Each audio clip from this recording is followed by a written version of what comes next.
이 교수의 책 읽기 40번, 한병철의 신에 관하여 시몬 베유와 대화 11번째입니다. 아마 12번째로 끝날 것 같습니다.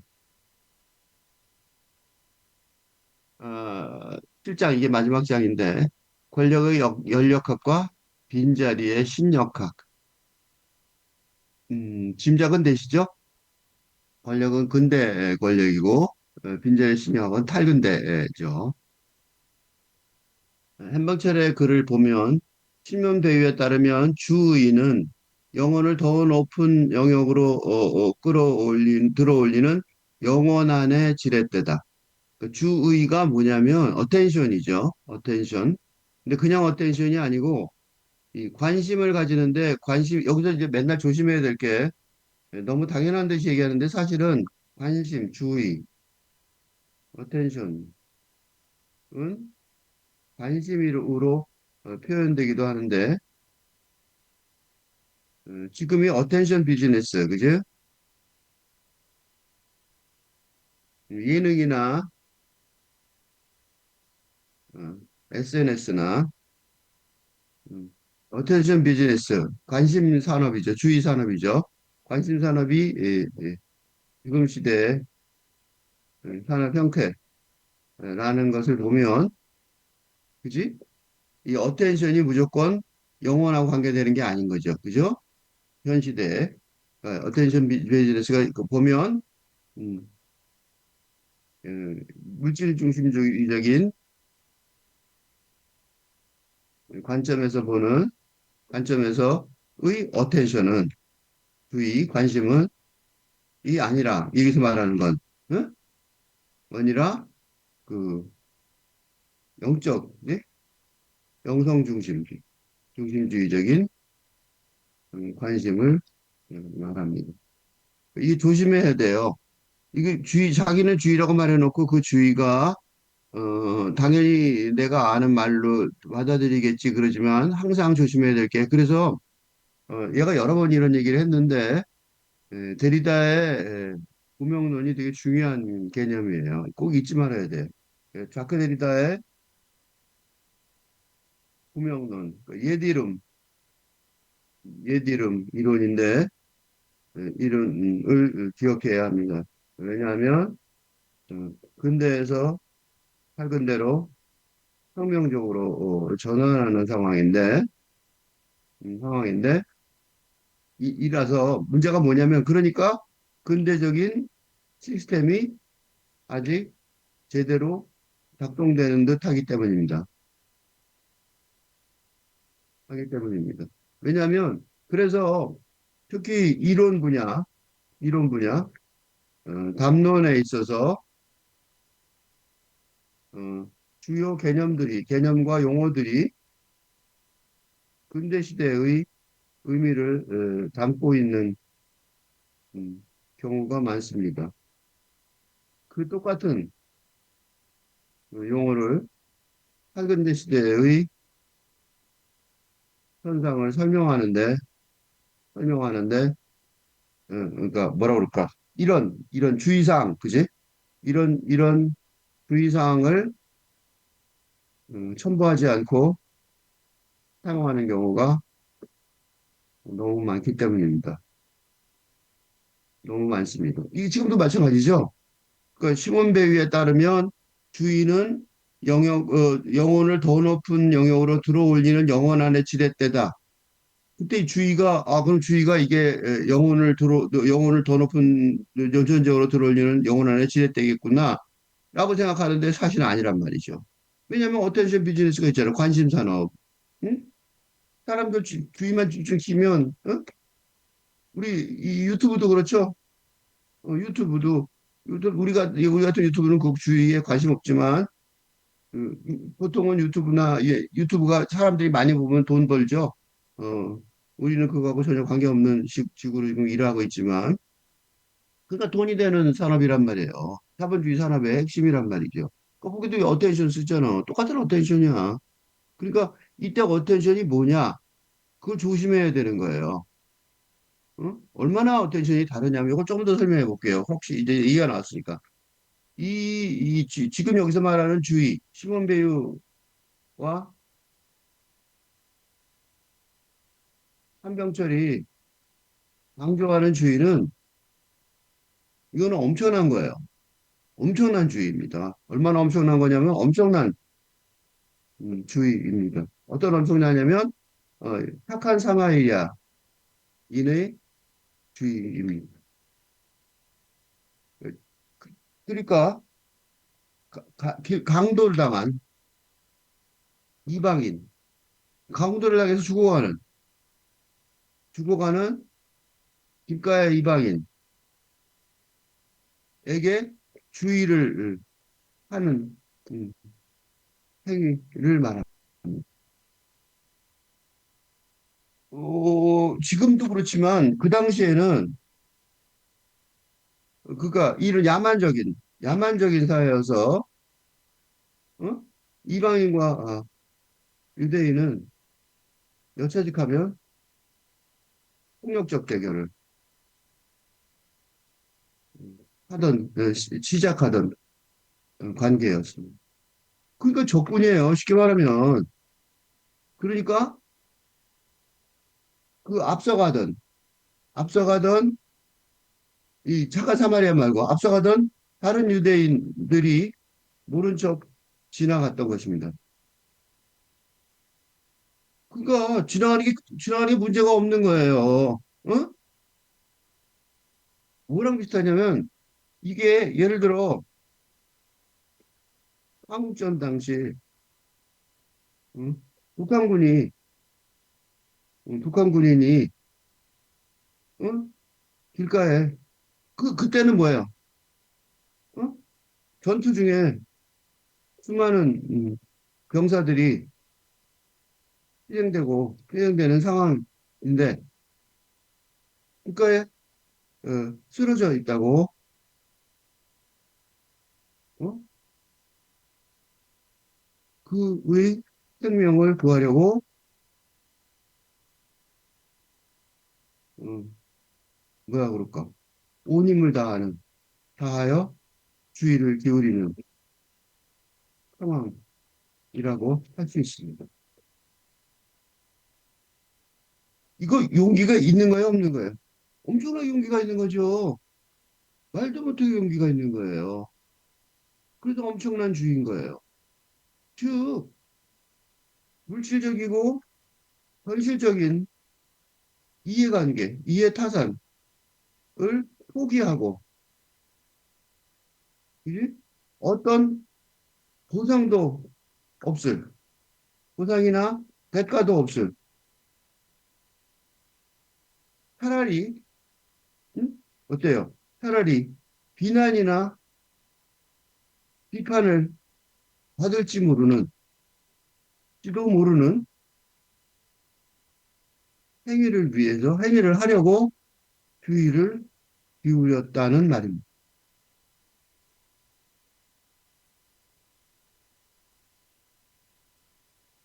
그러니까 당연히 뭐라 말할 수 있어. 영혼을 더 높은 존재의 영으로 들어올리는 영혼 안에 지렛된 거죠. 그렇죠? 이게 그냥 벌어진 일이 아니에요. 그런 주의를 말한단 말이죠. 문제는 거기서부터 지금 이제 결론 부분이니까 더 중요한 말이 있어요. 이어서 그녀는 사회 안의 지렛대는 무엇일지 묻는다. 이게 진짜 질문이에요. 그리고 이게 사실은 이거를 읽은 목적이기도 해요. 시몬 베이한테 우리가 관심을 가지는 이유이기도 해요. 왜냐하면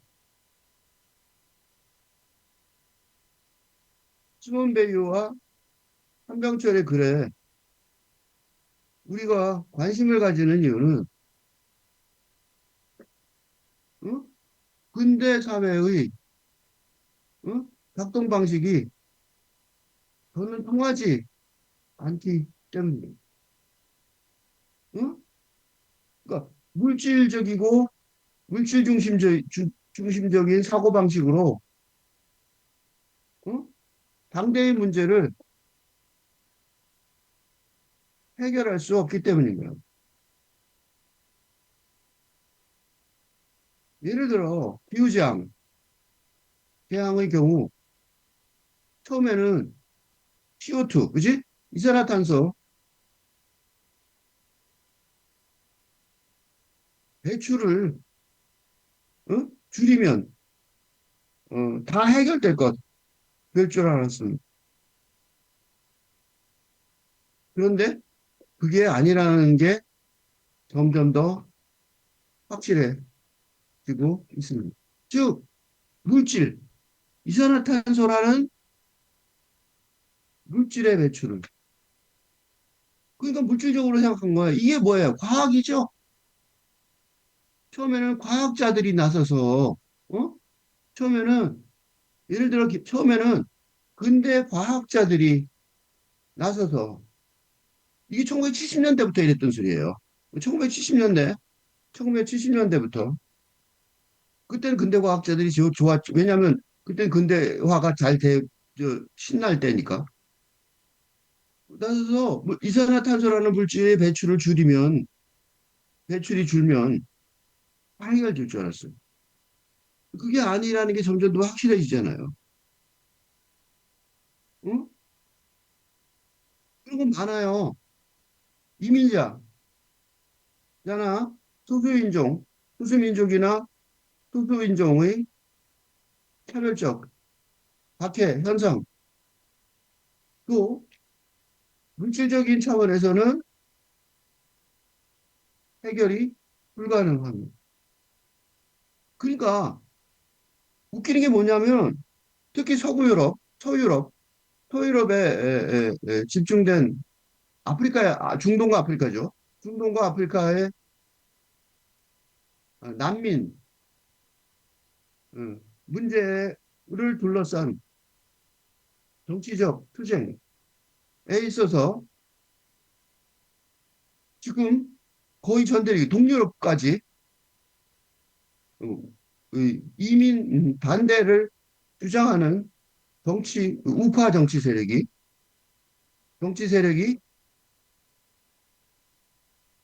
음, 주도권을 잡아가고 있습니다. 뭐예요? 이렇게 말했어. 이렇게 말하면 생각해 보세요. 어떻게 해결하고 싶어요?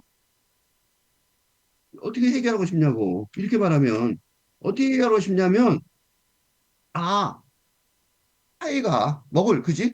수입이 어? 줄어서 국민들이 반대하는구나. 라고 생각하기 쉬우면 바로 이런 논리로 우파 정치 세력이 득세하는 중입니다. 그런데 사실은 그런 난민들을 무작위로 받아들이는 게 아니에요. 흉한 게 아닙니다. 뭐였어요? 자국의 인력 부족. 우리나라도 비슷해요. 적의 이적 부족 때문에 예? 외국인 노동자가 필요하였으며 그들의 직업은 자국민이 선택하지 않는 선택하지 않는 분야입니다.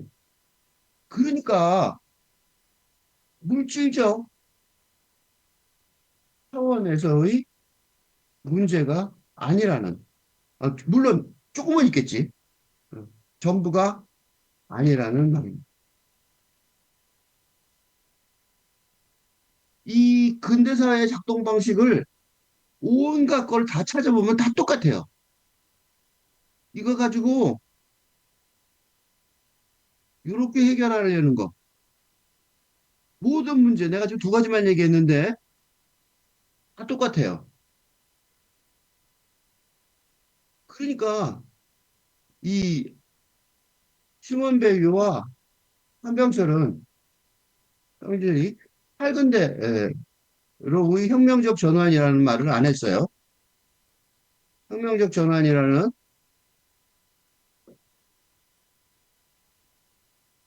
필자의 내 주장이죠.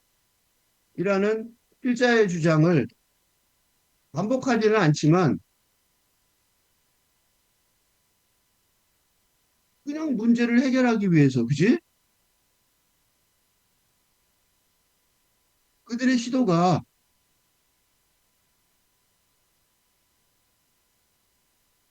어? 새로운 사회, 새로운 공동체의 틀을 마련하려는 노력의 일환인 것은 확실합니다. 바로 이 지점에서 사회 안의 지렛대라는 용어가 나오는 것입니다. 무슨 소리냐면 이전 사회, 즉 근대 사회에는 사회 안에는 지렛대가 있었습니다. 그죠? 뭐 법률도 있고, 법률,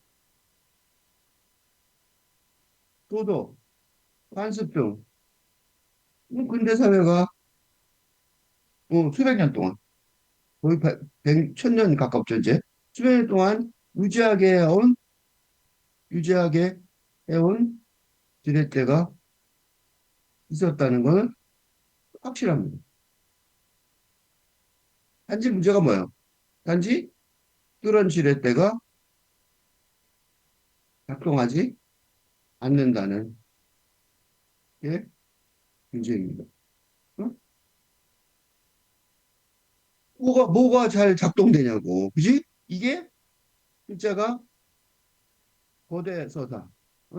그러니까 취업, 결혼, 출산의 어, 작동이 어, 어려운 현실을 인용하는 이유입니다.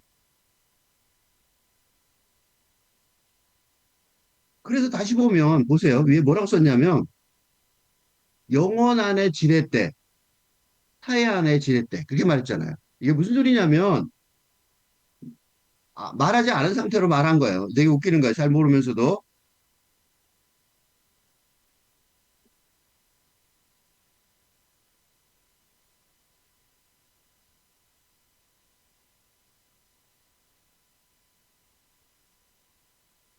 영원 안의 지렛대, 타의 안의 지렛대.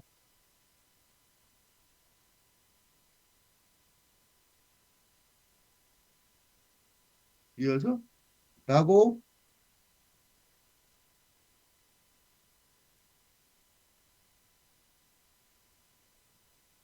이어서 어, 설명하는 이유는 응? 이 탈근대 시대의 사회 안의 지렛대가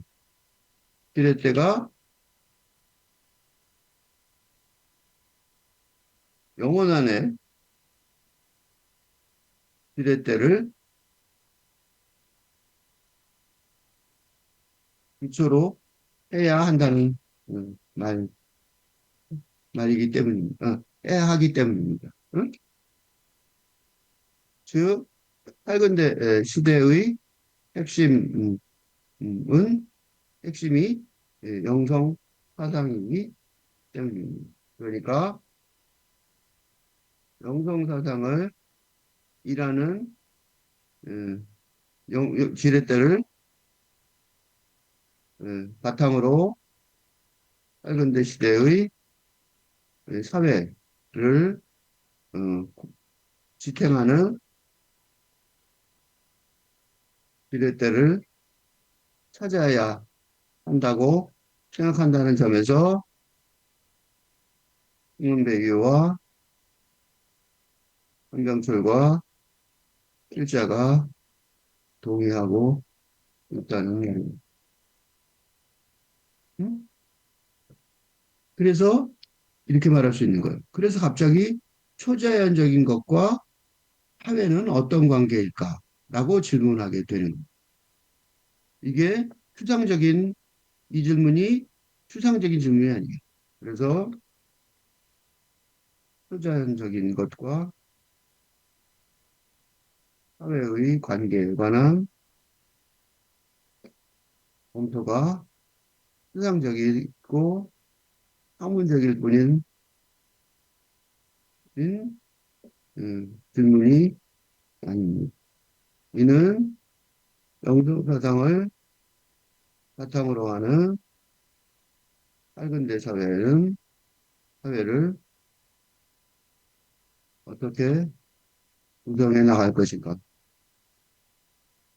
라는 아주 정치적이고 경제적이고 사회적인 문제에 관한 구체적인 질문. 그러니까 이게 초자연적인 것과 사회의 관계를 말했지만 초자연적인 거하고 사회하고 무슨 상관이 있어, 그지? 어, 근대적인 그러니까 근 근대적인 적인 사고 방식에 의하면 전혀 무관한 두 개의 영역이라고 할 수 있습니다. 응? 쉽게 얘기할 때 주말에 종교 활동을 하지만 특별한 경우를 특별한 사례를 제외하면 그중에 업무에서는 초자연적인 것이 개입할 수 않습니다. 근대 사고방식에서는 영성 차원이 중세적이고 원시적이고 미신적이라고 배제되어 왔기 때문입니다.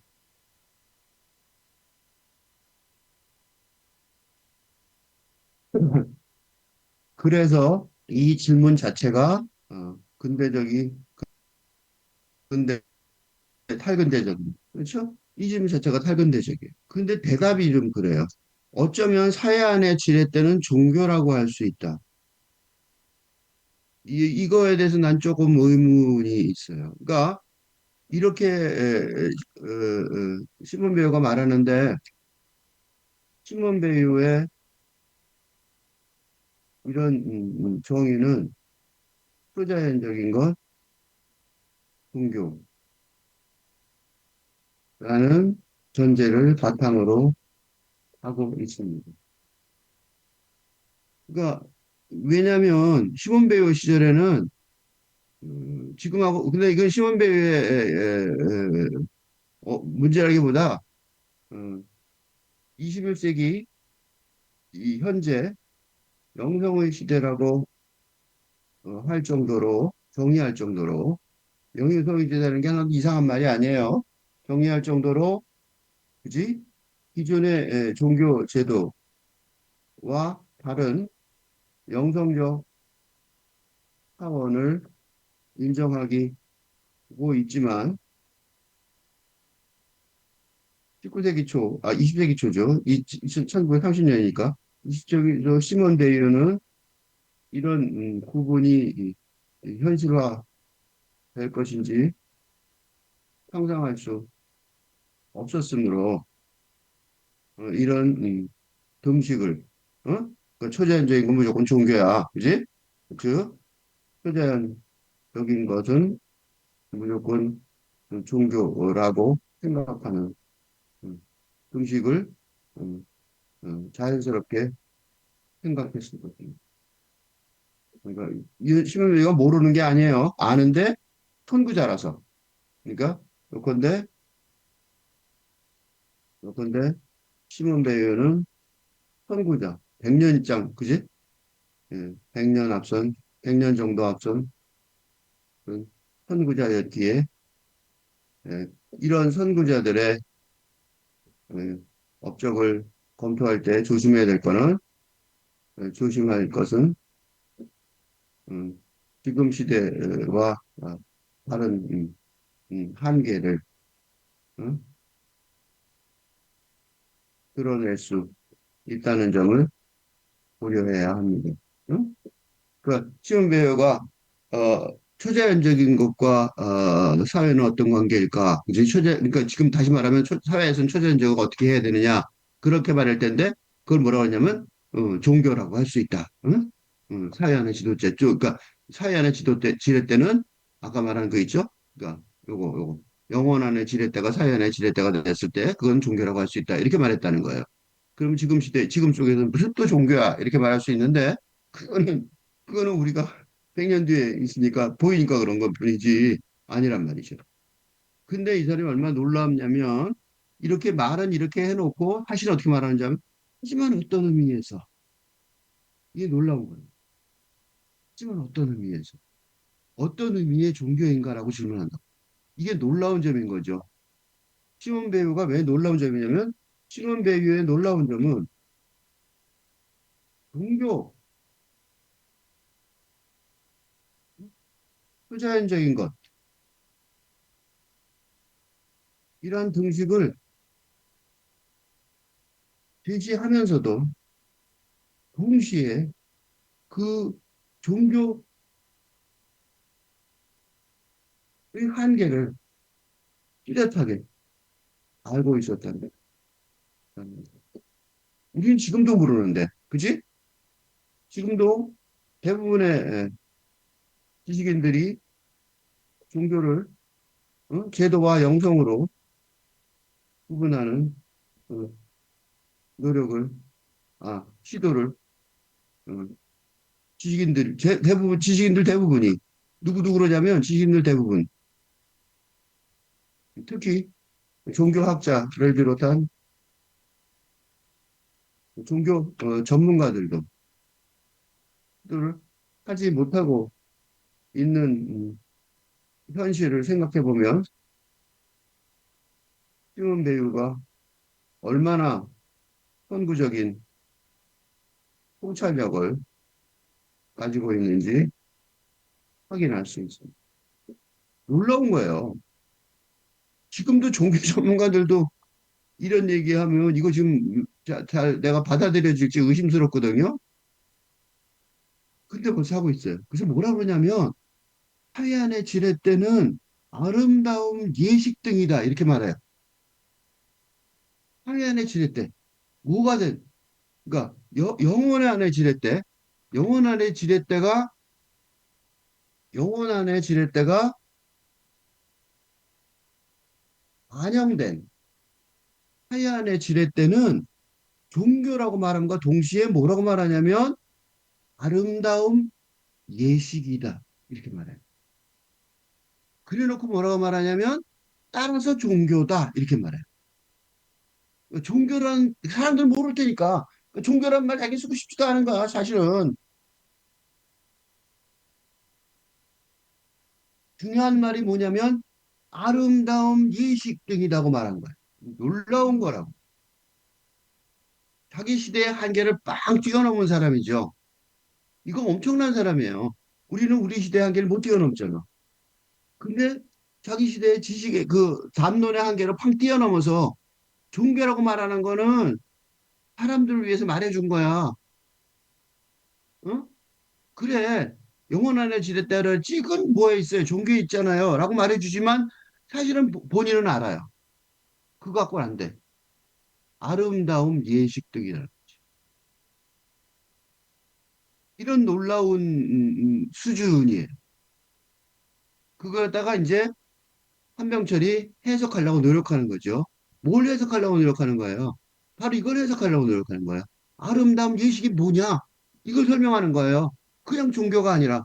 그래서 뭐라고 썼냐면 한병철이 우리를 초월로 들어올리는 종교라고 말했어.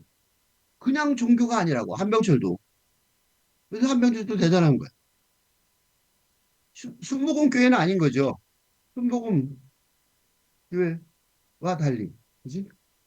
순복음 교회는 뭐예요? 현실 세상에서의 어?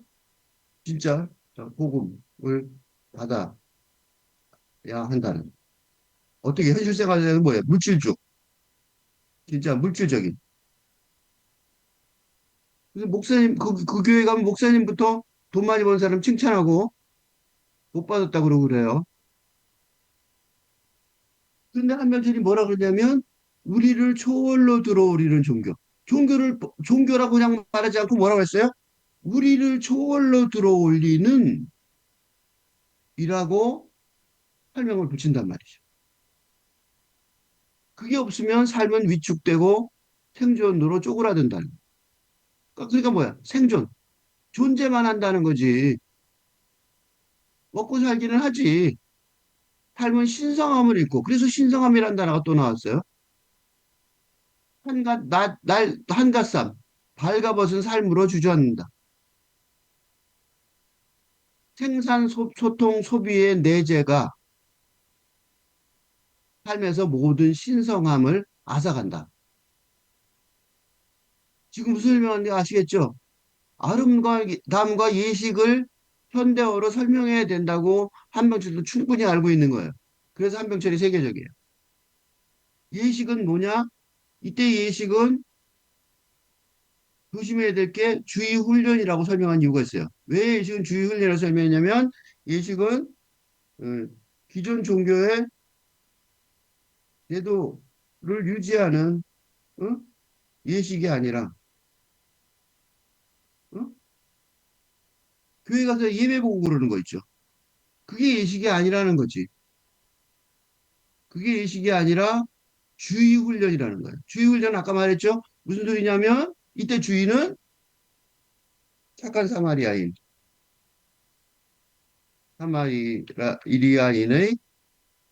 모범을 따르는 그렇게 붙여야 돼.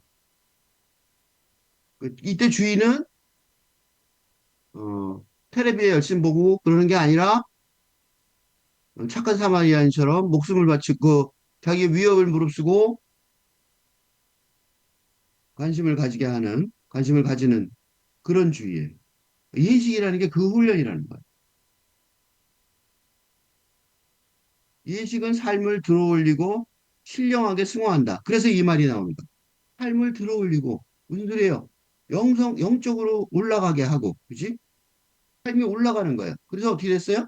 신령하게 승화한다. 영어로 독일어로 썼어요. 스피리투알리지에렌 스피리추얼리즘이죠. 스피리추얼라이제이션 영성화 그런 뜻이죠. 그지? 영성화한다.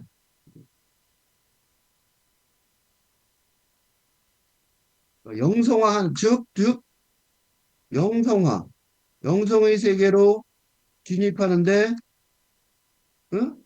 필요한 훈련의 과정이 예식이라고 이단라고 말하는 거죠. 그지? 그러니까 우리가 종교에서 예식을 한다면 바로 이게 예식이어야 된다. 그러니까 종교가 타락했다고 지금 말하는 이유는 지금 시대의 종교가 타락했다고 내가 비판하는 이유는 지금 시대의 종교가 타락했다고 비판을 받는다면 그건 바로 이런 예식을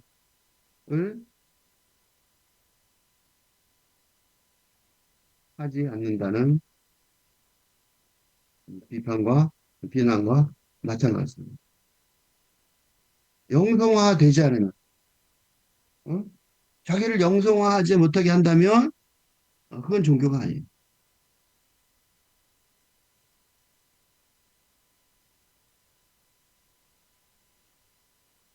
어?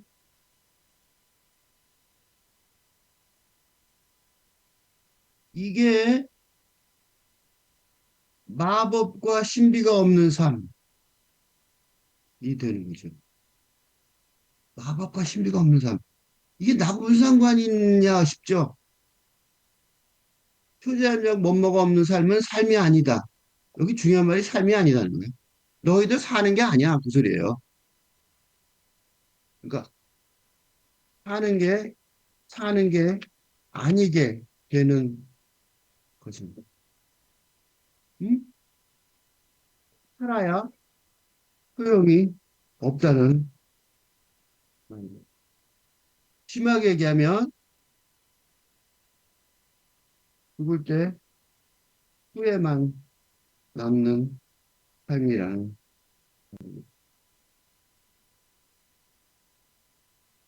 사는 게 아닌 거예요. 삶의 의미가 하나도 없다는 즉 사람으로 살았는데 육체, 동물로만 살았다는.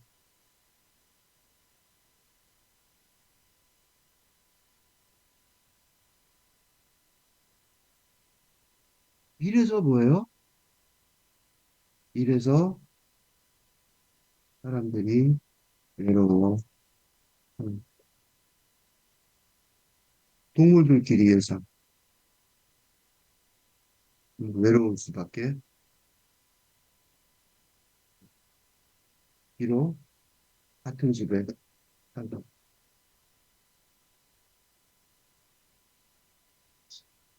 응? 동물들은 차라리 낫죠. 더 심한 건 뭔지 아세요? 아이러니하게도,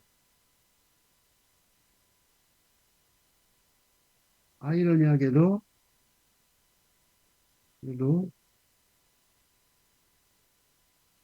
우리는 동물들보다 못한 삶입니다.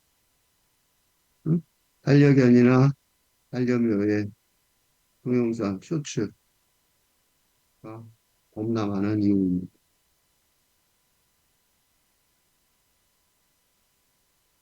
그런 동물들보다 한심하게 못 사는 거예요. 응? 사는 게 사는 게 아닌 거지. 살아 있더라도 소용이 없고 죽어도 무의미한 거죠. 삶을 생존 이상의 것으로 만드는 최고의 아름다움은 앞으로도 늘 과거의 종교적 아름다움일 것이다. 이 과거의 종교적 아름다움. 그러니까 하면 저도 정확하게 파악을 못한 것 같아요. 그렇지? 이게 뭐라는 사실을 명확하게 영성이라는 사실을 정확하게 모르니까 이런 식으로 모호하게 설명을 했어요. 이건 모호해요. 늘 과거의 종교적 아름다움이 뭐야? 그치? 응? 앞으로도 늘 과거의 종교적 아름다움. 이게 뭐야? 모호하죠? 몰라서 이렇게 쓴 거예요. 신병자 바틀비의 험한 멜빌이나 시몬 베이오가 선취한 것이 이 사람들 다 대단한 사람들이죠. 이게 대단한 업적이에요. 어떻게 그 오래전에 이걸 알았을까 싶죠. 그게 뭐예요? 미래한 게. 그게 영성사상이지. 이러한 점이 지금 와서는 이제 탈근대 시대에 와서는 분명해진 거죠.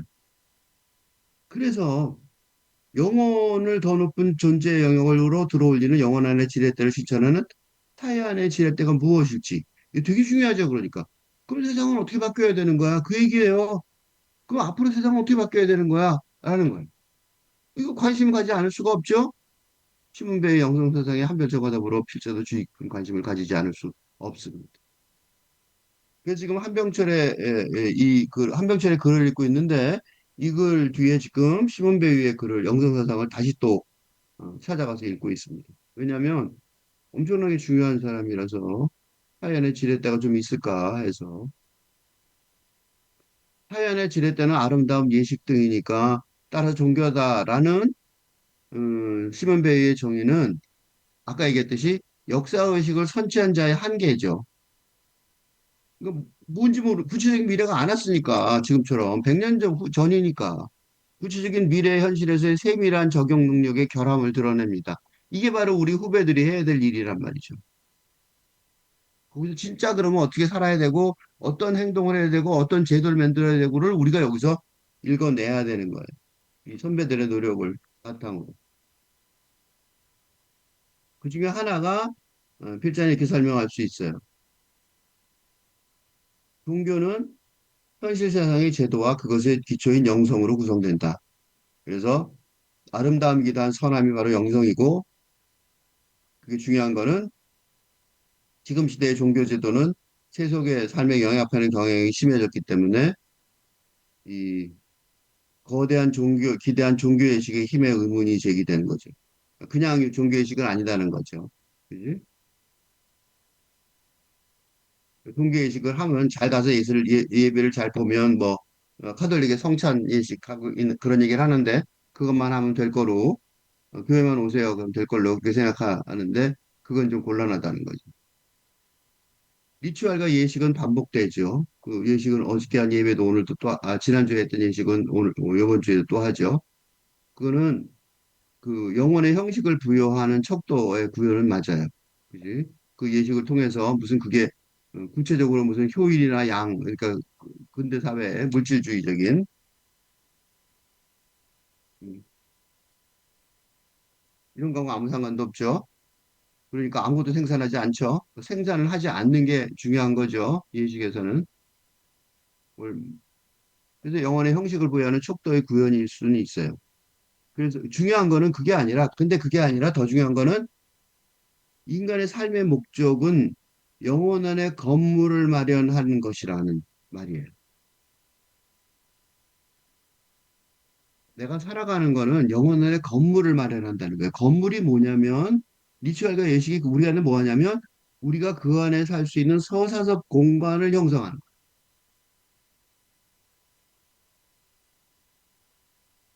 이건 다른 말로 하면 이걸 설명한 게 바로 내가 앞에 했던 바틀빌 그 읽은 거예요. 서사적 공간에서 어떻게 살지? 그지만 살아요. 왜냐하면 보세요. 공동체 의식인 리추알과 예식이 있는데 그 예식이 바틀비의 경우에는 근대 자본주의 그 주인 노예 권력 관계에 갇혀 있죠. 응? 그래서 바틀비가 그 안에 살 수 있는 서사적 공간을 마련해 주고 싶어 하잖아요. 근데 어떻게 해요? 못 한단 말이죠. 응? 그러니까 건물 전문가 화자 나는 그걸 해주고 싶었던 사람이야. 근데 못했다는 게 중요한 얘기예요. 이게 바틀비의 필경사 바틀비의 메인 서사예요. 필경사 바틀비가 우리가 이걸 보면서 배워야 되는 게 바로 이거예요. 아, 그때는 못 만들었다. 어떻게 해요? 지금 만들어야 된다. 응? 21세기 탈근대 시대가 중세적 종교 제도의 시대가 아닌 영성의 시대라 규정되는 이유가 뭐냐? 종교로 돌아온다고 그러지만 다르단 말이죠. 영성으로 바뀌었단 말이에요. 그거는 리추알과 예식이 영성의 기초를 벗어나 진부한 관습이 된 고급 종교 제도들의 몰락을 목도하기 때문에. 응? 왜 몰락했느냐? 그거는 뭐가 없어서 그래. 아픔이 없어서 그래. 시간에서 영혼에 도달하려면 반드시 아픔이 필요해요. 그래서 모든 활동과 행위에 앞선 존재, 모든 활동과 행위에 앞서 하염없이 머무르는 존재, 순정을 명령하고 우리를 고요하게 하는 존재를 열어주는 신령하게 승화된 기술이어야 되는데 이게 예식이 해야 될 일이었다고. 근데 뭐예요? 물질을 인간 처분 권력에 의속시키고 목적을 위한 한낱 수단으로 격화해버렸답니다. 물질의 아름다움을 파괴하는 기술의 고급 종교들이 봉쇄해왔다. 한마디로 말하면 뭐예요? 교회 가면 헌금하래. 돈 내라고 그러죠. 그리고 돈 얘기를 제일 많이 해요. 어? 뭐 때문에 예식을 했는데. 이것 때문에 했는데. 이것 때문에 했는데 돈 내라고. 돈 내라고 그러는 목사나 돈 내라는 교회는 전부 다 제대로 된 종교가 아니다. 라고 말할 수 있습니다. 내가 호주에서 그 유학을 했는데 90년대 초에 80년대 말에 거기 목사들은요 이- 헌금을 안 해요. 그럼 어떻게 살아가냐면 경비원들로 살아가요. 빌딩 경비를 해요. 목사들이. 목사들은 설마 도둑질을 안 할 거 아니야. 그러니까 목사들이 제일 목사라 그러면요 경비하는데 좋아요. 그리고 신도들도 뭐라고 생각하냐면 목사들이 돈을 더 내야 된다고 생각해요. 왜요? 자기네들은 봉사하러 나섰잖아요. 우리나라는 정반대예요. 우리는 목사들이 대접받죠? 예수님이 대접받았어요? 다 이상하죠. 모든 것을 생산과 소비에 근데 이게 문제가 뭐냐면 모든 것을 생산과 소비에 이속시키는 자본. 근데 자본주의가 자기의 순환으로 끌어들이니까 개신교도 구원을 경제화했죠. 이게 프로테스탄트 윤리예요. 프로테스탄트 윤리가 뭐냐면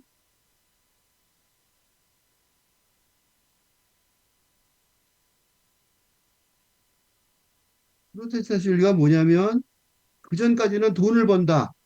이자를 받는다는 것이 죄악시 했었던 중세의 관습을 벗어나게 한.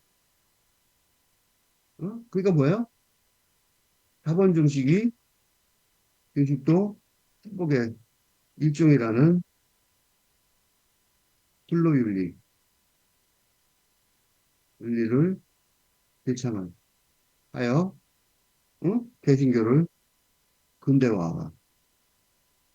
어? 옛날에는 돈 번다는 거가 죄였어요. 그게 증거가 있어요. 어디 있어요? 그게 바로 그 셰익스피어의 베니스의 상인. 셰익스피어의 베니스의 상인. 상인에서 유대인이라고 이라고 박해받는 게 아니라 어? 돈만을 목적으로 살아간다고 어? 박해받는 거지. 그래서 딸도 어때요? 딸도 도망쳐요 아버지한테. 딸도 사람 같지 않다는 거지. 제대로 못 살아간다고 그러는 거예요. 유대인이라고 박해받는 게 아니에요. 그거 첫 번째가 아니라 돈만 번다고. 이게 바뀐 거예요. 지금은 돈 번 사람은 뭐 대단하죠? 젠슨왕 우리나라에 돈 많이 벌었다고 갑자기 폼 잡죠? 이거랑 따지면 엄청나게 달라진 거예요. 지금은 더하죠? 그렇게 그래 프로테스탄트 위해서 자본에 봉사했는데 개신교가 바로 거기에 종사했던 거랑 마찬가지예요. 그러니까 자본에 종사했던 것만. 근데 다시금 어때요? 종교와 자본주의가 밀접하게 결합한다는 거예요. 이게 한병철의 필요사회의 핵심이에요. 이게 한병철의 필요사회가 굉장히 뛰어난 책이 된 이유예요. 이게 벗어난 게 아니라 더 심해졌다는 걸 가르쳐 준 거죠. 그걸 뭐라 그러냐면 신자본주의 시대의 영성이라고 설명하기도 해요. 그 사례로 하나 들은 거예요. 한병철이가. 그래서 뭐라고 말하냐면 자본 획득 활동에서의 성공만이. 그래서 내가 아무리 뭐 신부원교회가 이상해요 그래도 아무도 내 말 신경 안 쓰죠. 그 교회라고 생각하잖아. 근데 뭐라고 말하냐면 오직 자본 획득 활동의 성공만이 지옥행에서 벗어났음을 선택받은 자들의 반열에서 벗어났음을 보증, 즉 구원을 보증합니다. 이게 한국 순복음교회의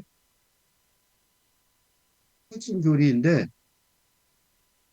문제는 뭔지 아세요? 문제는 한국 교단의 어? 핵심. 음, 음. 지금 한국 그리스도교의 핵심이에요. 순복음교회가 이단이 아니라니까. 이런 게 이단인데. 이단이 아니라 교회의 핵심이에요. 큰 행사하면 순복음교회가 앞장서서 나서야 돼요. 신자유주의 체제의 영성이 지배를 하고 있는 거죠. 더 문제는 마음 챙김, 이 명상 훈련 있죠? 명상 수련. 이것도 자본화됐다는 거를 한병철이 지적해냈어요. 영성을 수련하는 건데 그걸 어떻게 하냐면 뭘로 바꿨냐면요. 효율과 성과 향상 기술로 바꿨어요. 그래서 어디서 영성 수련하는지 아세요? 월스트리트에 응? 핵심 투자 기업들의 응? 명상 담당 이사에 의한 그 사람들이 명상 담당 이사를 만들었다니까? 왜요? 돈벌이에 도움이 된다는 거야. 냉정하게 투자하면 주식 투자할 때 냉정하게 투자하면 더 돈을 많이 벌거든요. 이 엉성을 그렇게 쓰는 거야. 그리고 자기 최저가 기술이나 스트레스 감소 기술로 타락시키는 거야. 그리고 영성을 어떻게 해요? 전적으로 생산과 성과에 종사하게 해요. 그래서 어디 쓰는 줄 아세요?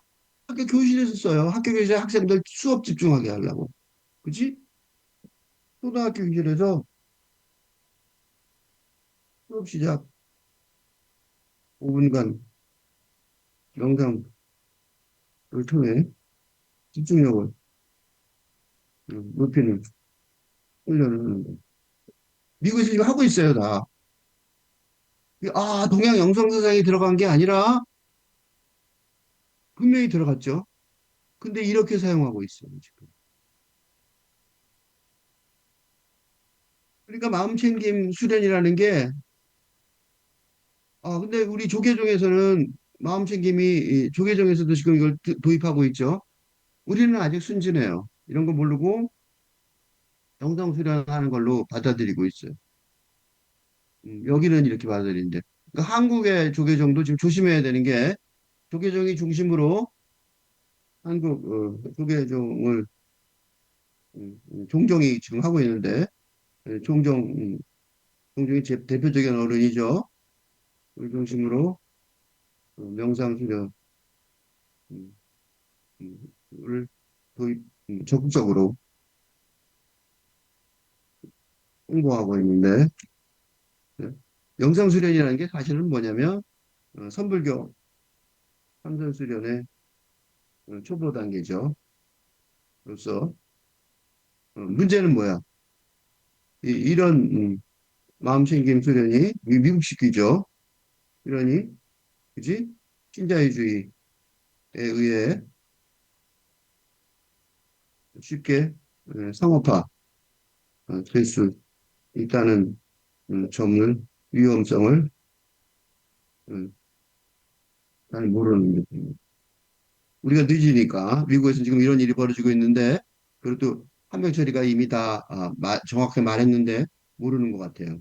그럼 한국만 문제냐? 아니에요. 누가 문제예요? 명상설이 어떻게 해서 미국에서 뜨게 됐냐면 사실은요 티베트와 한국 불교가 아니에요. 티베트와 일본 혼불교의 포교 노력의 일환이었습니다. 응? 근데 요가 있죠, 요가. 요가라는 게 요가라는 게 전신 운동이 아니라 어, 참선 수련, 참선 명상 수련의 원조입니다. 그런데 포교 과정에서 상업화 되어버린 것입니다. 그래서 요가를 제대로 하는 사람들은 이효리가 요새 우리나라 요가를 제대로 하는데 그 사람은 좀 아는 것 같아요. 그 사람은 몸 때문에 아니라 마음 때문에 그 참 요가를 했다 그러고 지금도 서울에 와서 요가 학원을 열고 있는 것 같은데 그 사람은 그런 것 같아요. 이걸 아는 것 같아요. 제대로 배운 것 같아요. 천불교 명상도 비슷해요. 그러니까 처음에는 포교 노력의 일환이었는데 이 달라이라마도 가서 도와줬던 거죠. 달라이라마도 포교를 하는데 도움을 해준 거예요. 해줬는데 포교만 생각했지 뭘 생각 안 했어요. 이 모든 음, 동양 사상의 전파 과정에서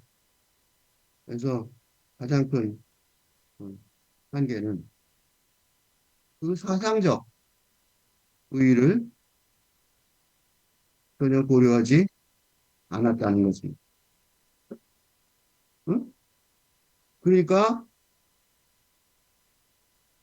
자신의 사상의 깊이를 믿고 어? 요가나 마음챙김 명상으로 쉽게 전파될 수 있는 방식으로 소개하였는데 응? 결국 신자유주의 시대에 의해 응? 상업화되어 버리고 말았습니다.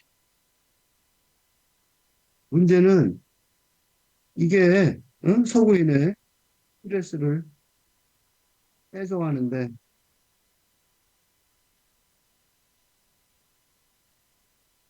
도움을 주었지만 인류의 영적인 갈 길을 찾아가는데 이제 방해가 되어버렸다는 말씀입니다. 그러니까 이 동양 영성 사상이 인류가 앞으로 탈근대 시대가 그러니까 요컨대 탈근대 시대 지금 탈근대 시대가 영성 사상으로 영성 사상 중심으로 어, 어, 새로운 사회 안에 지렛대가 마련되어야 하는데 이미 이 혼탁하게 전파된 내용이어서 더 정리하기가 힘들게 된 상황입니다. 그래서 지금 내가 하는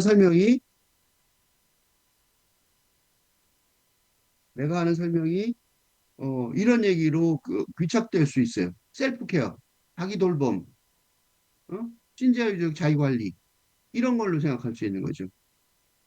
좋게 살아가는데 정신 파치 차리고 스트레스 안 받고 살아가는데 도움이 되는 그런 걸로 생각되는 거예요.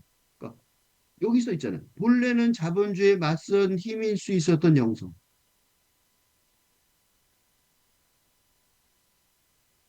그리고 지금 본래는이 아니라 어떻게 돼요? 지금도 팔근대 시대에 자본주의에 맞서 지금도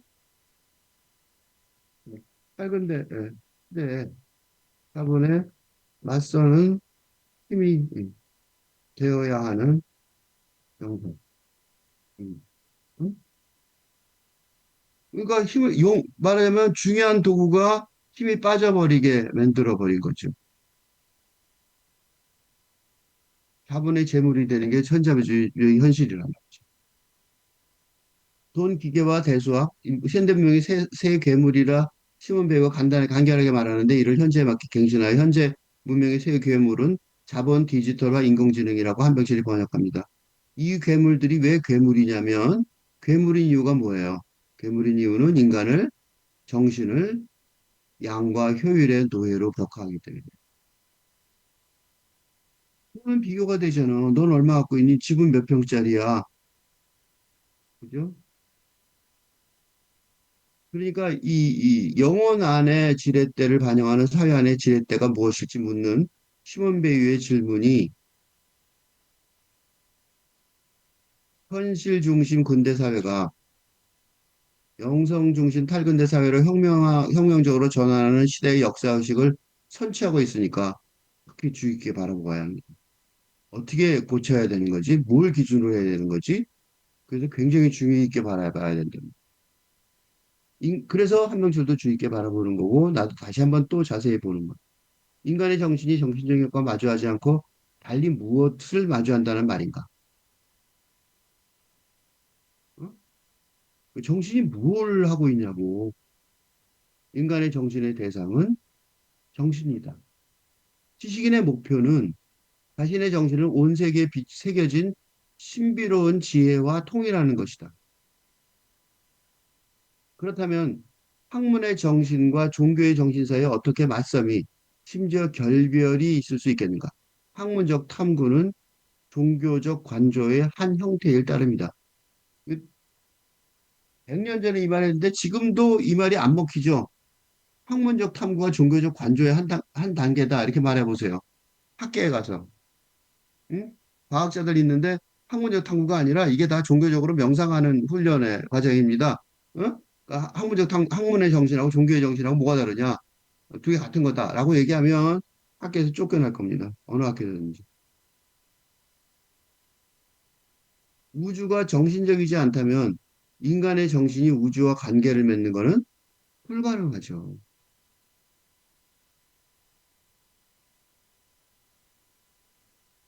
우주 속에 살면서 우리는 우주와 관계를 맺을 수가 없어요. 정신 외에 다른 방식으로는. 그러니까 세계를 인간적인 목적에 종속시키는 건 미친 짓이라고. 어떻게 세계가 인간의 목적에 종속되냐.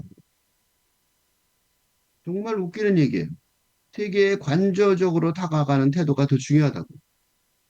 세계가 우주니까 어느 때보다 과거 어느 때보다 중요합니다. 바라보기야말로 하염없이 머무르는 관조주의야말로 이게 착한 사마리아인의 행위에만 필요한 게 아니라 정신과 세계 사이에 파괴된 동맹을 재건하기 위한 열쇠가 된다는 거예요. 음? 정신과 세계 사이에 분명히 동맹이 있었단 말이죠. 정신과 세계는 연결되어 있었단 말이죠. 그걸 파괴시켜버린 거예요. 근대 세대 동안. 인간이, 어, 인간이 세계를 자기 목적에 종속시켜서 그런 거죠. 영원의 지렛대를 반영하는 탈근대 시대의 사회안의 지렛대로 시몬 베어가 제시하는 모델이 아까도 여러 번 얘기했는데 상대적 주의를 전제하는 착한 사마리아인의 이웃사랑. 존재하지 않는 존재라고 할 수 있어요. 그 이방인, 죽어가는 이방인은 있지만 있지 않은 존재죠. 거기에 정말로 주의를 기울이는 창조적, 그래서 창조적 주의라고 그러는 거예요. 그냥 보통주의가 아니라 창조적주의라는 용어를 쓰는 이유는 보통 관심을 가지는 게 아니라는 거죠. 그렇게 되면 뭐예요? 보이지 않는 것을 보이게 만들고 비존재를 도와 존재에 이르게 합니다. 아, 이렇게 얘기하면 아, 이건 무슨 뭐 양보하고 행복하게 편안하게 또 봉사하고 살라는 거야? 그게 아니라니까. 이게 뭐냐면요. 이게 1980년대, 1980년대 생물학자들이 동물을 발견합니다. 그러니까 동물 옛날부터 있던 거 아니야? 있었죠. 근데 뭐였어요? 그 전까지는 존재하지 않는 상대였습니다. 응? 그러니까 예를 들면 착한 사마리아인이 구한 이방인, 응? 죽어가는 이방인처럼 지금은 그죠? 길가에 쓰러져 죽어가는 고양이나 개를 보면 어떻게 해요, 우리가? 창조적 주의를 기울이는 거. 우리는 지금 그런다고. 지금은 길가에 죽어가는 고양이를 개 보면, 죽어가네. 그렇게 안 한단 말이죠. 어떻게든 구해주려고 노력한다고. 응? 이게 과학에서 벌어진 일이에요. 이런 동물의 발견이, 생물학자들의 동물의 발견이 예, 박쥐를 모방한 레이더, 또 뭐가 있지? 음, 하여튼, 그등 온갖 발명품으로 이어졌습니다. 그러니까 이게 추상적인 얘기가 아니에요. 응? 그러니까 착한 사마리아인의 눈으로 동물을 발견하니까 그래서 요새는 어떠냐면요. 뭐가 있냐면 이 동물학자들 그러니까 뭐라 그러지? 동물원의 동물들의 심리 연구가 인간 심리 연구에 도움을 주고 있습니다. 예를 들면 갇혀 있잖아, 걔네들. 그지? 그러니까 오랑우탄이나 뭐 원숭이나 이런 애들 다 갇혀 있잖아요. 갇혀 있어서 걔네들 얼마나 스트레스 받겠어. 왜 그 동물원에 가보시면 동물들이 뺑뺑뺑뺑 돌죠? 그런 거 봤을 거예요. 동물들이 그 뺑뺑뺑 돌고 있는데 그 뺑뺑뺑 도는 게 뭐냐면 정신병 걸려서 그런 거예요. 그지? 그런데 빙빙 도는 철창을, 철창을 빙빙 도는 들의 심리를 알게 된 음, 동물원의 어떻게 변해요, 지금은? 바뀌죠? 어떻게 바뀌어요? 초원의 모습을 갖춘 방식으로 바뀌어 가고 있습니다. 새들이 빙빙 도는데 우리 구경만 하면 된다고 그러지 않는다고. 응? 그게 심각한 정신병이 걸렸다는 사실을 알게 된 거예요. 그리고 그 정신병 연구가 인간의 정신병 연구에 도움을 주고 그 동물을 치료한 약이 인간한테 지금 치료가 되고 있다는 거죠. 그러니까 지금 여기서 얘기한 이 얘기가 이렇게 이제 추상적으로 얘기하니까 할 수 없죠. 뭐, 심원 배우는 이런 거 몰랐으니까. 형이 80년까지 살지도 않으셨잖아요. 그 50년 전 얘기인데. 그러니까 그땐 몰랐지만 그 얘기가 고스란히 지금 그런 시대로 바뀌어가고 있는 거예요. 그래서 요새 동물도 안 보이게 철창을 뚫어 조금만 구멍을 뚫어서 벽에다 구멍을 뚫어서 고기만 쳐다보라고 그러는 거죠. 사람들이 쳐다보는 거 스트레스 받는다고. 착한 사마리아인은 인간성은 존재하지 않는 길가에 쓰러진 이 생기 없는 익명의 육체. 이게 옛날에는 육체였단 말이에요. 지금은 동물이고. 거기서 뭐예요? 부재하는 인간성의 주의를 기울이는. 없다고 생각하는 인간성이 있다고 보이는 거죠. 착한 사마리아인의 사랑이 보이지 않는 것을 볼 수 있게 해주는 거죠. 그지? 이건 뭐랑 비슷해요? 믿음이란 보이지 않는 것들의 실상이라는 사도 바울의 응? 말처럼 그리스도교 영성 사상의 믿음과 탈근대 시대의 사랑은 비슷해. 그래서 영성 사상이라고 말하는 거.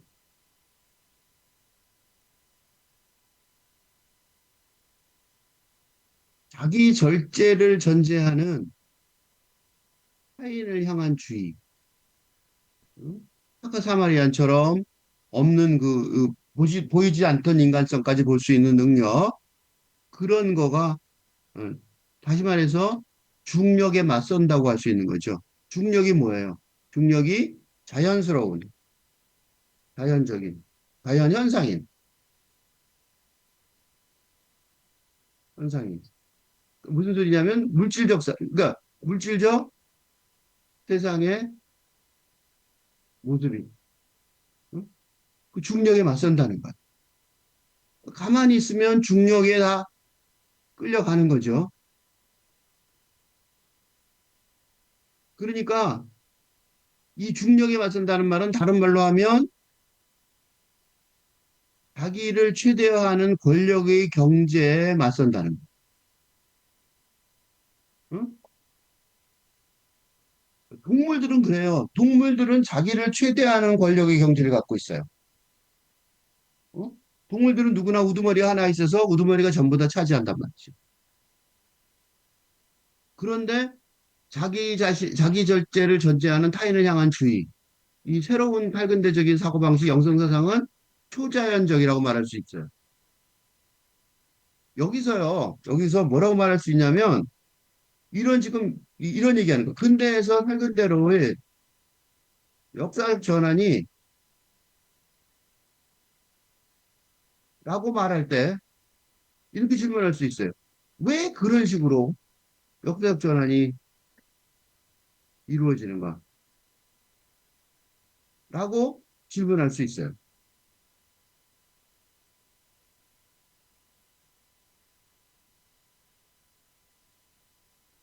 응?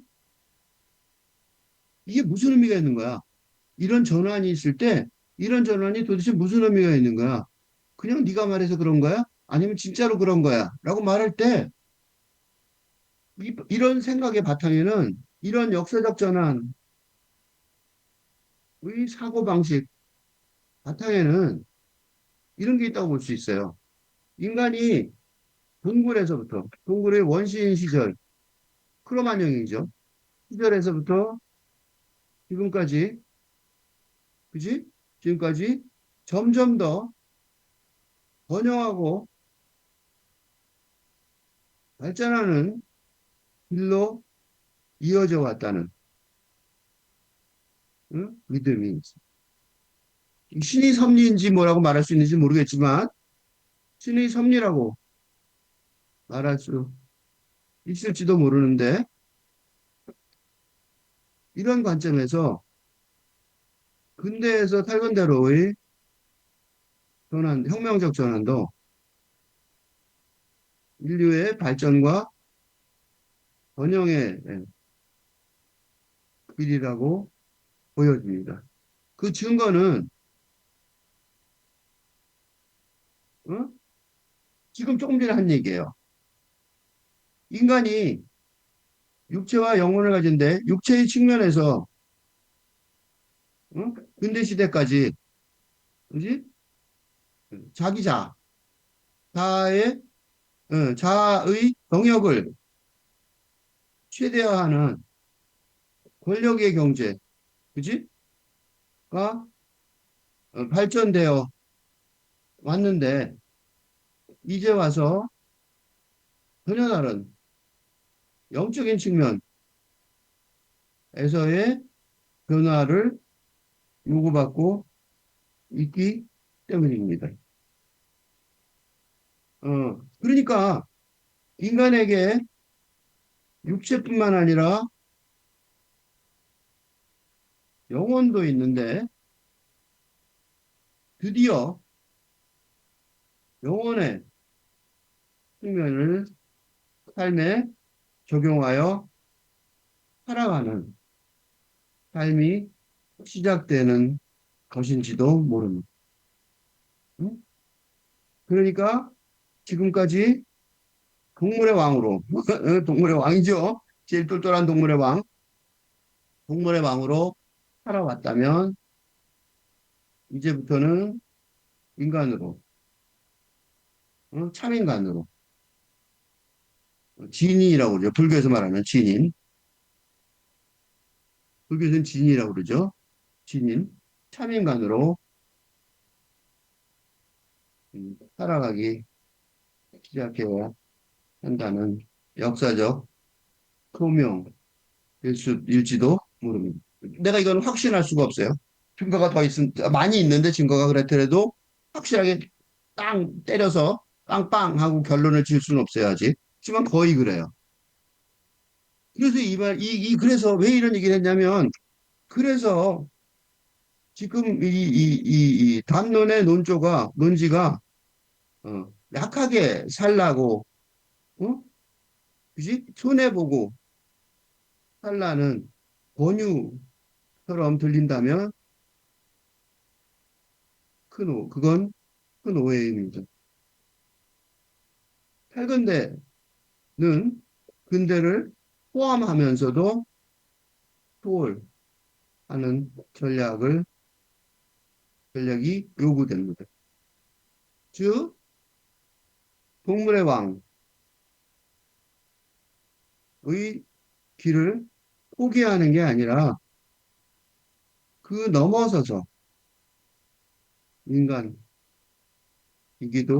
하게 되는 삶이 시작된다는 말입니다. 즉, 신화 속의 영웅보다 더 큰 영웅이 되어가는 길입니다. 이 얘기를 많이 해요. 그래서 나중에 이 휴먼 배우에서 여러 가지 그런 데서 보이는데 성인이라는 얘기를 해요. 성스러움 얘기를 하고. 응? 그러니까 더 큰 성스러움. 용이 되어가는 길이라고 볼 수 있어요.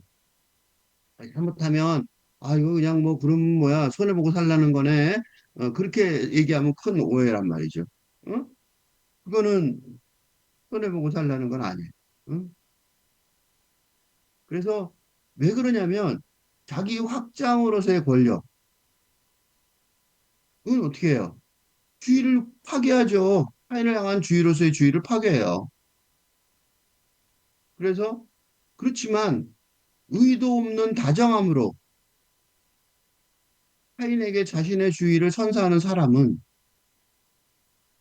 빈자리 자기 포기를 받아들입니다. 그러니까 말을 이렇게 하니까 아 그럼 난 포기해야 되나 보다 이렇게 생각한단 말이죠. 전혀 아닙니다. 이 두 단어를 계속 동시에 못 써서 그래요. 이게 그 뭐야 아까 처음에 얘기했던 뭐였지? 구명론. 구명론이 문제가 계속 발생을 해요. 그걸 생각 못하면 해석을 껍벅하면 잘못 해석한다니까. 초자연적인 이웃사랑은 인격을 갖춘 사람과 인격을 박탈당한 사람 사이, 그러니까 피해받은 사람, 착한 사마리아인은 인격을 갖춘 사람이죠. 과 인격을 박탈당한 사람 사이에서 섬광처럼 일어나는 연민과 감사의 교환이라고 그리스도가 우리에게 가르쳤다. 단 한 사람이라도 이 걸음을 멈추고 그에게 주의를 기울인다. 이 주의는 창조적이다. 적어도 이 주의가 순수하다면 그러하다. 자신의 권력을 확대하지 않을 힘쓰기에 팔을 걷어붙인다는 점에서 그 사람은 자기 축소를 받아들인다. 이거 조심해야 될 게, 이때의 자기 축소는 응? 물질적인 음, 차원에서의 일이지만 이는 영적인 차원에서 볼 때 성인의 경지로는 엄청난 자기 확대라고 할 수 있습니다. 응? 축소가 아니에요. 그러니까 축소라고만 생각하면 큰 오해인단 말이죠. 그래서 왜 이런 일이 벌어지냐면, 왜 이런 설명의 혼란이 벌어지냐면, 이런 설명 방식의 혼란은 근대 담론까지, 그지? 글쓰기가 무조건 뭐 했었어요? 물질적, 현실 세계의 차원에, 북한에, 북한된 일이었기 때문에 그래요. 뭔가 설명을 하면 물질적 현실 세계의 차원에 국한된 거야. 예를 들어, 사랑을 표현할 때 선물을 주는 것. 그지? 그건 하나의 사례입니다. 사랑을 표현하는 게 선물을 준단 말이죠. 물건을 표현하지 않으면 설명이 안 된단 말이야. 그지? 그러니까 영적인 문제를 설명하는데 영적인 사건을 설명하면서도 물질적인 차원의 개념을 사용합니다. 즉, 자기 축소, 물질적인 자기 축소죠. 여기 자기 축소가 영적인 노력이라고 말하는 것입니다. 이게 뭐가 틀렸냐면요. 그런데 우리가 정말로 부러워하는 사람이 누구인지 생각해 보시기 바랍니다. 누구예요? 그는 인격을 갖춘 사람. 뭔지, 도위, 인격을 갖춘 사람입니다. 예를 들어, 스타가 아니라 뭐예요? 기부하고 봉사하는 스타를 부러워합니다. 왜 그럴까요? 왜 그럴까요? 그게 인류의, 인류가 가는 영적인 길의 미래의 모델이기 때문입니다. 글로 간다는 거 알아요. 근데 글로 제대로 가는 사람은 부러운 거야. 응? 그게 자기 축소냐고. 자기 축소 아니에요. 응? 자기 축소 아니라고. 돈 없는 거 아니야.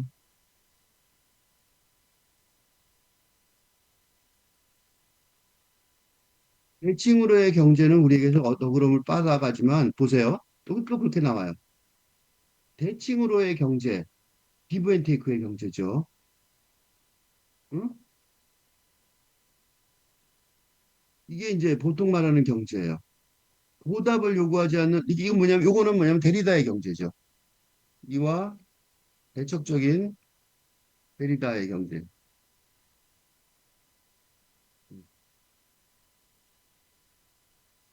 새로운 경제죠. 그래서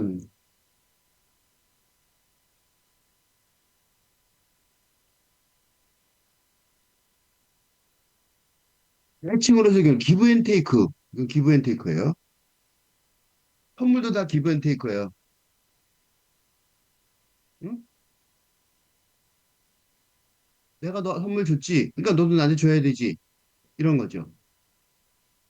선물이라고 볼 수가 없는 거죠. 거래지, 거래. 무슨 거래인지도 모르는 거래예요. 대척적인 대리자의 경제에서는 보답을 요구하지 않는 선물, 보답을 요구하지 않는 선물, 순수한 증정품으로서의 타인을 향한 주의. 그냥 순수하게 타인한테 향해 주의를 하는 거예요. 윤리 그 자체로서 비대칭적 면모를 띱니다. 여기서 또 하나, 내가 이게 이제 이렇게 얘기하면, 그럴듯해, 멋있어, 그런데 이러면서 속으로 어떻게 생각하는 줄 아세요? 그렇지만 손해잖아. 그렇지만 손해잖아. 이렇게, 속으로 생각하는 사람들의 질문에 답하자면, 전혀 손해가 아니라 엄청난 이익이라고 어, 말할 수 있습니다. 왜 그래요? 왜 그래요? 거래로서의 경제에 속한 사람은 외롭습니다. 아무리 부자여도 누구도 알아주지 않습니다. 어? 가난하면 더 비참합니다. 그래서 악착같이 부자가 되려고 합니다. 왜냐하면 덜 비참하려고 하는 짓입니다.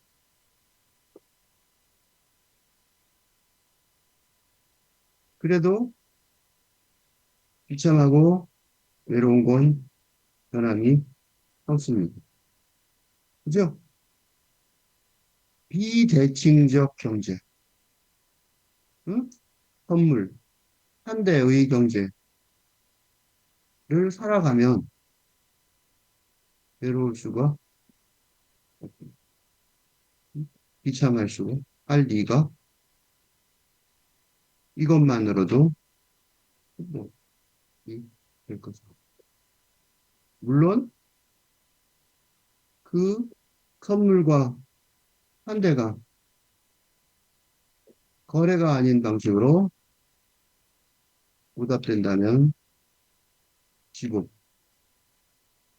블리스 최고의 행복일 것입니다. 그치? 뭐가 손해요? 누가 이익이야?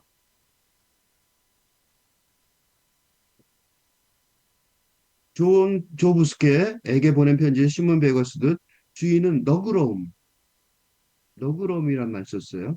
나는 다정함이란 말 쓰죠. 다 같은 말이에요. 너그러움, 제네로우스하다는 뜻이죠. 즉 다시 말하면 제네로시티 뜻인데, 그래 제네롭다는 건 무슨 소리예요? 계산하지 않는 거죠, 그지? 손익 계산을 하지 않는. 응? 그러니까 이렇게 주일이 그렇지 않게 벌써 착한 사마리안이 옆에 있는 어떤 그지? 알지도 못하는 사람을 구하려고 날개를 펴고 왔다 갔다 한단 말이죠. 엄청난 손해일 가능성이 높지 이익이 될 게 뭐 있겠어요, 그지? 근데 그런 너그러움이 같은 소리죠. 그러니까 너그러움이나 뭐 다정함이나 다 같은 말이에요. 인간이 상상할 수 없는 완전성을 표현하는 내적으로 요청을 담았으며 어떤 구상에도 맞추지 않는 단어들, 즉 진실, 정의. 놀라운 게요. 진실, 정의. 이런 말들이요. 진짜 인간 삶의 현실에 들어온 건 지금이에요. 놀라운 사실은 이런 진실, 정의라는 개념이 인간의 삶에서 구체적으로 실천될 가능성을 발견한 건 지금 현대 시대에 이르러서입니다. 그 이전에는 어떻게 됐어요? 누군가 대신했을 뿐입니다. 지시를 내가 하는 게 아니야. 누군가 하는 거죠. 선생님이 하고, 정치가 대통령이 하고 그러는 거야. 목사가 하고, 정의도 마찬가지고. 지금은 아니에요. 지금은 우리 모두가 하는 거죠.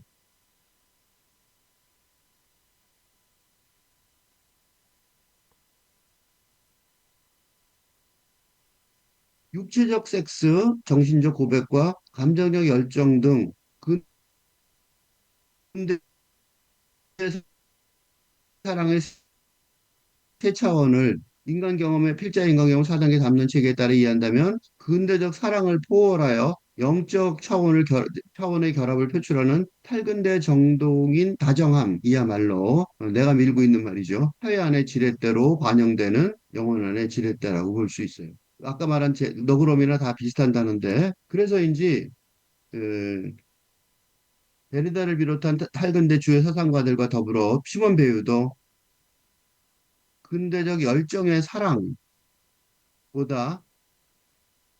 탈근대적 다정함, 우정을 주의 있게 바라봅니다. 그래서 이런 최근에 그 철학자들의 글을 보면 우정이라는 단어가 참 많이 등장해요. 우정이 뭐 갑자기 뭐 친구 사이 우정이 뭐 왜 필요한 거지? 이렇게 생각할 수 있을 텐데 그게 아니라 그 우정이라는 단어가 말하는 바는 그 근대의 열정이라는 거는 어느 정도 애착을 통해서 사인과 결합하는 게 열정이란 말이죠. 그러니까 타인과 근대의 열정의 가장 큰 약점은 자신과 타인의 자율성을 보존하기를 바라는 건 불가능하다는 거예요. 깡패들의 그 왜 그 영화들 보면 우리가 남이가 그러죠. 예? 우리가 남이가 응? 깡패들의 우리를 표현하는 우리가 남이가 아, 아, 우리가 남이가 우리가 남이 아니잖아 이거잖아 그죠? 우리가 남이가 이게 나쁜 말이에요. 이게 왜 나쁜 말이에요? 이게 왜 나쁜 말이냐면 우리가 가족 같고 남이 아니라면 그래서 하나라면 그러면 누군가를 권력 중심으로 하는 하나가 될 뿐이기 때문이에요. 즉 근대적 주인 노예 관계, 노예 권력 관계의 이게 열정이라고 정의되는 경우가 많습니다. 이게 열정의 정의라고 여겨지는 회단이 있었습니다. 응? 옛날에 회사 주인들이 그러니까 주인 의식을 갖고 열심히 하라고. 그때 주인 의식은 뭐예요? 자기가 주인이죠. 자기를 위해서 열심히 하라는 거죠. 그너 노예가 돼서 열심히 하라는 거. 아직도 있어요. 아직도 많아요. 대학교 총장들이 그래요. 응? 타인에 대한 존중을 포기하고 타인에 대한 흡수 통일을 목표로 한다고 근대적 사랑의 열정을 비판할 수밖에 없어요. 우리가 남이가가 제대로 되는 차원이 있죠. 어디서? 영적 차원이면 괜찮죠. 육체적, 물질적 차원에서 그런 거죠. 서로 사랑하라는 성경 구조를 우정에 관한 것으로 비유가 해석하는 거는 우정은 영성 차원의 초자연적이 기적적으로 끼어들면 가능해집니다. 이게 무슨 소리냐면 서로 하나, 서로 하나처럼 가까워지더라도 그게 물질적이고 현실적인 차원에서의 하나가 아니어야 한다는 말입니다. 응? 이거는 신이 아니야. 그러니까 영성 차원에서, 영적인 차원에서의 하나, 즉 신성과 신과 영원히 합일하는 영성 차원에서의 하나를, 그지? 어떻게 해요? 물질적인 차원에서는 실현할 수 없기 때문입니다. 이게 안 된다고. 이 증거가 뭐야? 이 증거가 신의 아들, 신의 아들인데, 아들인 예수가, 예수의 십자가 순교입니다. 신의 아들이 와도 소용없는 거야. 신의 아들이 와도 안 되는 거죠. 그게 예수예요. 예수가 그걸 보여준 거야. 현실 세계에서는 안 된다. 그 예수가 왜 왔어요? 예수는 자신의 죽음을 통해, 자금의 죽음을 통해 영성, 성령, 그지? 그 인간 영혼이 하나가 될 수 있는 신성을 만나는 길을 열어 주었습니다. 응? 신이 내려와서 내가 봤는데 여기서 하나 안 된다고 신을 예술 중심으로도 하나가 안 되잖아. 그지? 카론 유다가 배신하잖아. 어? 그 증거가 카론 유다의 배신이고 예수의 십자가의 순교라고. 카론 유다가 그렇게 죽을 짓을 했어요? 어쩔 수 없는 길이에요. 인간의 길을 간.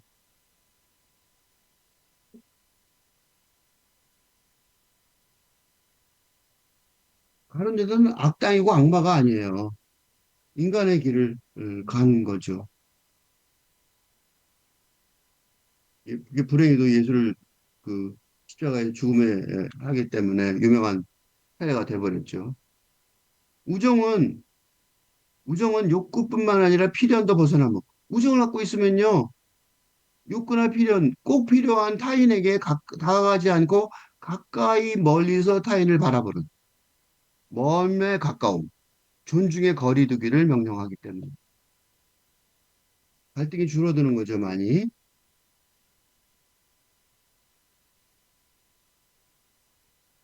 여기까지 합시다.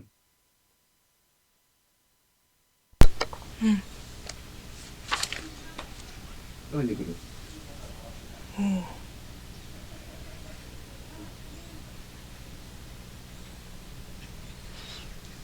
서로 아까 했던 거 다시 질문해도 될까요? 응, 그 아픔에 관한 거. 응, 응, 이제 뭔가 음, 이렇게 글을 쓸 때 응, 이렇게 응, 어 좀 그러니까 솔직하게 썼다고 생각했는데 쓰고 나면 그게 부족해 보인다는 생각이 들 때가 많은데 응, 근데 이제 응, 그게 응, 아까 이제 교수님이랑 얼핏 얘기했을 때 그 아픔이 부족해서 응, 라는 말이 오고 갔었는데 응, 응, 응, 근데 아픔을 그래서 땡겨서 쓸 수는 또 없다고 얘기했었고 응, 근데 그러면 이제 어, 어, 어, 어떻게 해야 되나. 좋은 질문이에요. 그리고 내가 말하는 동안 다 적었어요.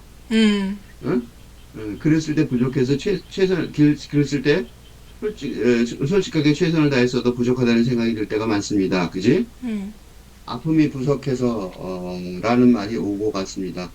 아픔을 당겨서 쓸 수 없다는 대화도 있었습니다. 그러면 어떻게 해야 합니까? 그죠? 음, 질문이 됐어요? 네, 응.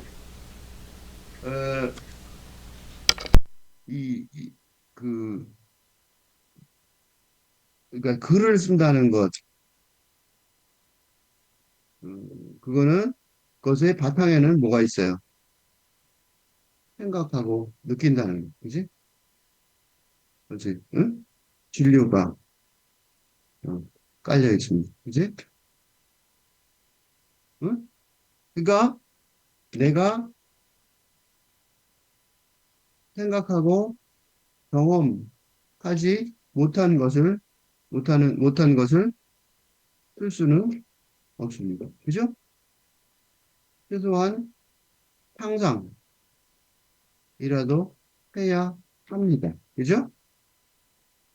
그러니까 글쓰기의 근본적인 한계는 경험의 한계입니다. 그렇죠? 응? 그래서 이게 나쁜 건 아니에요. 그래서 각각의 글쓰기가 다른 매력을 응? 보여줍니다. 그죠? 그래서 여러 가지 종류의 글씨가 있는 거예요. 응? 그래서 여러 가지 종류의 글쓰기가 책이 나오는 거죠. 응? 그 아까 얘기할 때 최선을 다해도 부족하다고 느껴지는 부분, 윤지 위원이 글을 쓰는데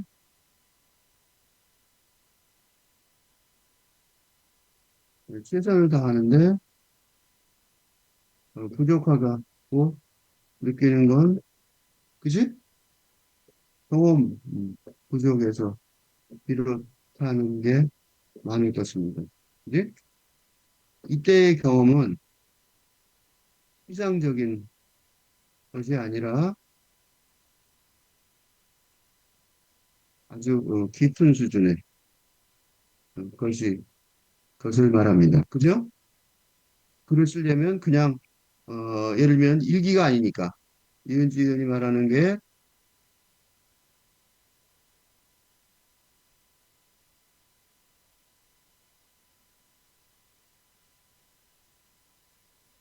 일기, 즉 혼자만 참고하는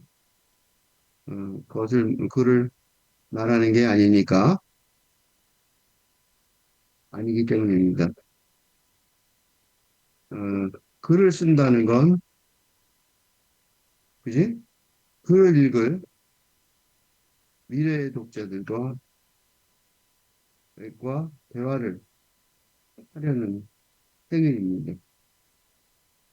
그 미래의 독자들의 마음에 어, 접근하려면 어떻게 해야 돼요? 독자들과 대화하려는 행위란 말이에요. 그럼 미래의 독자들의 마음에 접근하려면 추상적인 첩보로는 부족합니다. 그지? 그러니까 SNS 가서 파악하는, 응? 인터넷으로 찾아내는 추상적인 첩보. 그래서 그런 얘기들은 우리가 안 듣잖아요. 이는 일상 대화에서도 무시되는 응? 그 내용입니다. 요컨대 독자의 영혼을 에, 다다르는 내용이어야 할 것입니다. 그렇죠? 그런데 일상생활에서 가족 관계나 가족 관계든 일상생활에서 대화에서 경험하듯 어? 다른 사람에게 자신의 의사나 감정을 제대로 전달하는 일이 얼마나 어려운지 어? 오해 없이 그지? 의도를 전하는 게 얼마나 불가능한지 우리는 매일 경험하고 있습니다. 그죠?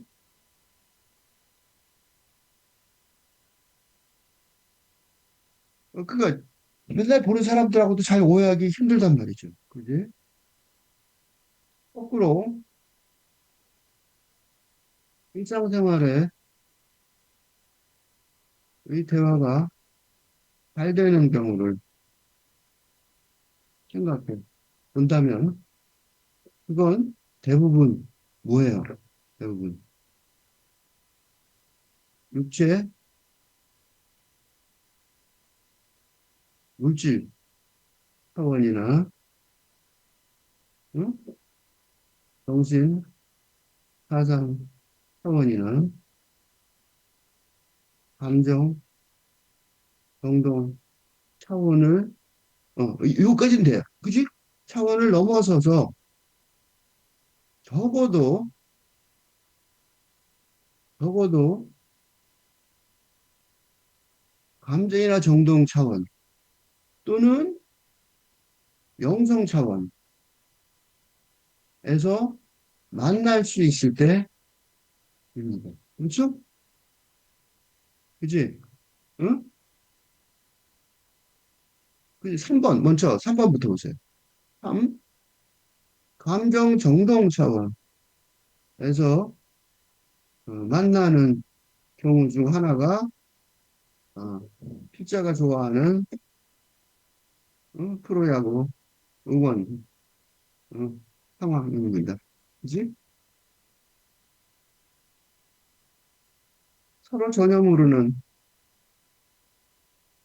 모르는 사람들끼리 같이 어깨를 부딪히며, 그지? 한탄하고 감탄하는 경험을 합니다. 이런 경험을 좋아하는 이유가 바로 감정, 행동 차원에서 만나는 공동체의 경험이기 때문입니다. 그치? 글쓰기는 적어도 3. 감정, 행동 차원의 만남을 추구해야 합니다. 그런데 이 차원은 조금 전에 설명했던 어? 프로야구 장에서도 만날 수 있는 경험입니다. 그러므로 다 영성 차원에서 독자와 만날 수 있는 글쓰기를 목표로 해야 합니다. 바로 이런 이유로 아픔을 말했던 것입니다. 음? 이 감정과 행동의 차이는 근대적인 감정과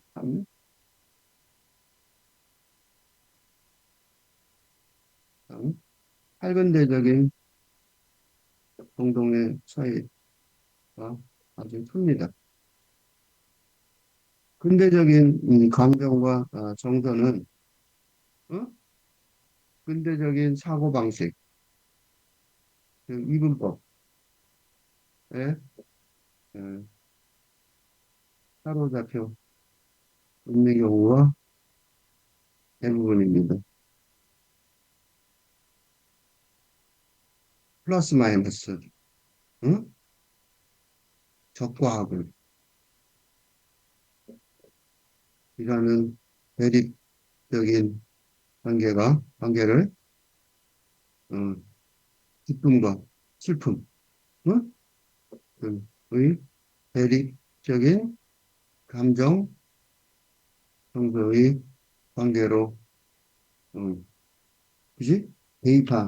관계에 대입하는 경우가 많습니다. 어?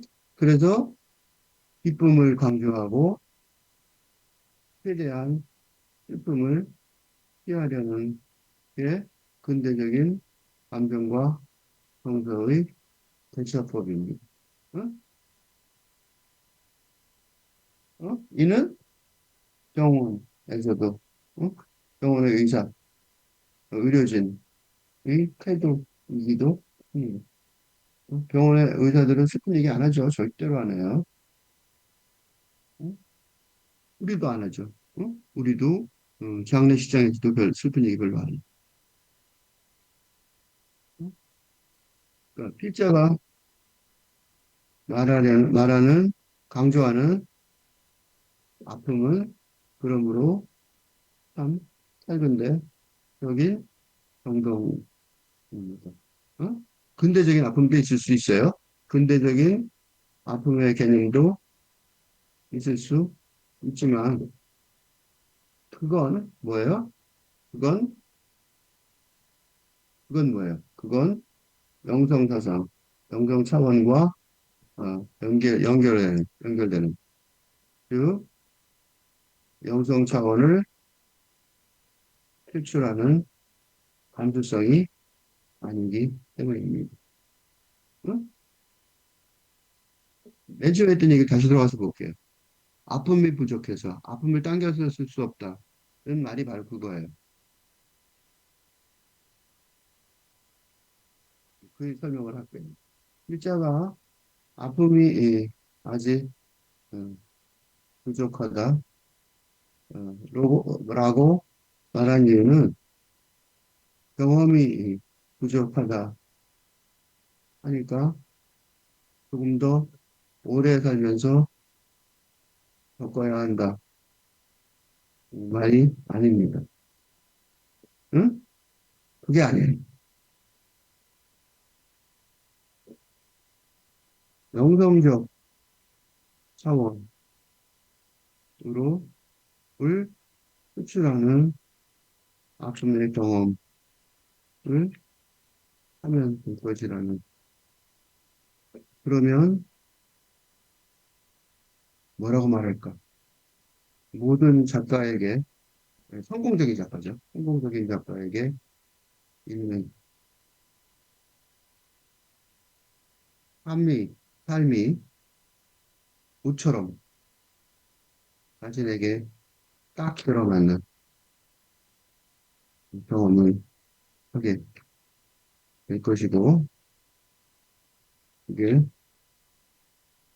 시작이라고 할 수 있습니다. 음,